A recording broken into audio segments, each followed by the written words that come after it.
Ngayong araw nga ay dumating na nga etong pinagawa kong hanging cabinet para dito sa aming kusina mga mare. Bali, ilalagyan nga pala namin to siya ng mga stock. Parang gagawin naming pantry area, ganon. Yung kagaya ng bahay ko dun sa Maynila. Actually, nung una ko pa talaga gusto magpalagay na ito mga mare nung time na binili ko tong bahay na to. Kaso ang problema sa sobrang busy ko, nakakalimutan ko. Kaya nung time na nagpapalit ako ng sofa cover namin mga mare, isinambay ko na nga rin pala to. Sinabi ko na rin dun sa nagpapalit ng sofa cover, magpapagawa nga ako ng ganito since gumagawa din sila ng ganito. Parang 2 weeks din yata nila ginawa to mga mare, medyo matagal gawa ng marami nga din silang gawa. Isa-isa na nga din pala nilang hinakot eto mga dala nila mga mare papunta dito sa loob ng bahay. Nagulat nga ako nung sinend sa akin ni Marian to mga mare kasi sobrang laki pala. Akala ko maliit lang. Nung dineliver kasi to, wala ako sa bahay. Meron na akong pinuntahan na importante. Kaya ayan, si Marian na nga lang din pala yung nag-receive nito. Nagbigay nga lang din pala ako ng gustong design ko mga mare. Tapos pinakita ko lang din sa kanila. Magaling din talaga sila gumawa mga mare, kagaya nung ginawa nila dun sa aming sofa cover. Talaga namang pulidong-pulido. Kompleto nga rin pala sila ng gamit. Etong at kinuha na muna nila dito sa may sasakyan. Tapos pinasok na nga rin kaagad nila etong cabinet dito sa may kusina. Sobrang laki niya mga mare. Tapos perfect din yung pagkakapintura. Pinaglalalagyan na nga pala nila ito ng tornilyo dito sa loob mga mare para maikabit na nga nila dito sa may kusina. Hindi ko alam kung paano nila ginawa or paano to nila kinabit. At kung may tatanong nyo naman kung nasa magkano tong pagpapagawa ko, bali nasa 14,000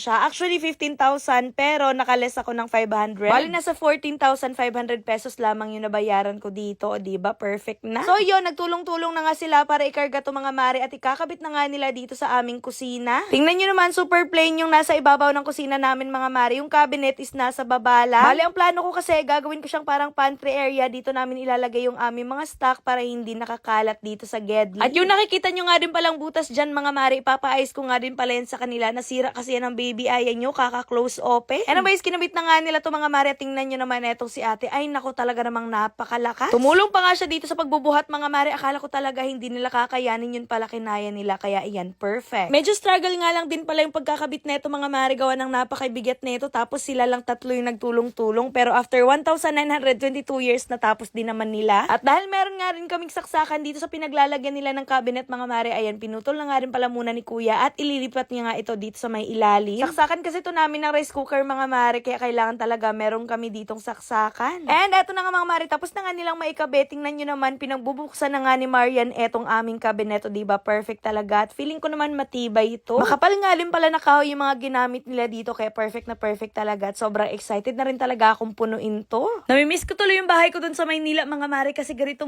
din talaga. Tapos punong-puno yan ng stock. Pero ngayon, syempre, pupunuin din natin to. Hintayin nyo lang na makapag-grocery ulit ako. Anyways, mga mare, yan lang muna for today's video. See you on my next vlog. Mwah. Ngayon nga mga mare, ay nakapag-withdraw na naman ako ng 17,000 dito sa nilalaro kong Masaya Game. O diba, napakadali ng pera dito. Hindi lang 17,000 yung nawi-withdraw ko dito mga mare. Nakakapag-withdraw din ako dito ng 700, 9,000, 29,000, tsaka 30,000. Dito sa Masaya Game mga mare, eto nga pala yung color game yung nilalaro ko kasi napakadali lang talaga manalo dito. Pumili ka lang ng kulay na gusto mong tayaan. Bukod sa nalilibang ako dito mga mare, kumikita din ako kahit nasa bahay lang ako. O diba, ang bongga. Kapag ka pumupunta ako ng perya, eto talaga yung lagi kong nilalaro kasi sobrang nakakalibang talaga. Tapos napakadali pa ng pera dito. O diba, tingnan nyo naman, nanalo ulit ako. Ang kailangan nyo lang gawin mga mare, i-download nyo lang itong Masaya Game. Nasa comment section ang link. Tapos ayan, mag-register na kayo. Ilagay nyo yung number nyo, tapos gagawa lang kayo ng password. Tapos dun sa number na nilagay nyo, merong darating sa inyo na verification code. Tapos ayan, i-confirm mo na. At kapag ka maka-register na kayo mga mare, ayan, mag-login na kayo. Ang pinakabongga lang dito mga mare, kapag bagong register kayo, meron agad sila ibibigay sa inyo na 10 pesos coins. Anyways, kapag gusto nyo maglaro mga mare, kailangan nyo na munang mag-cash in. Pindutin nyo lang yung plus na nasa taas, tapos pumili ka lang kung magkano yung ka-cash in mo. So ayun na nga mga mare, since nananalo ako dito sa color game, i-withdraw ko na yung napanalunan ko. Para makapag-withdraw, pindutin nyo lang yung withdraw na nasa baba, tapos ilagay nyo lang yung amount na gusto nyong i-withdraw, tapos yung GCash number nyo. Sobrang dali lang talaga kumita dito mga mare, kaya ano pa hinihintay nyo? Download Masaya Game now. Nasa comment section ang link.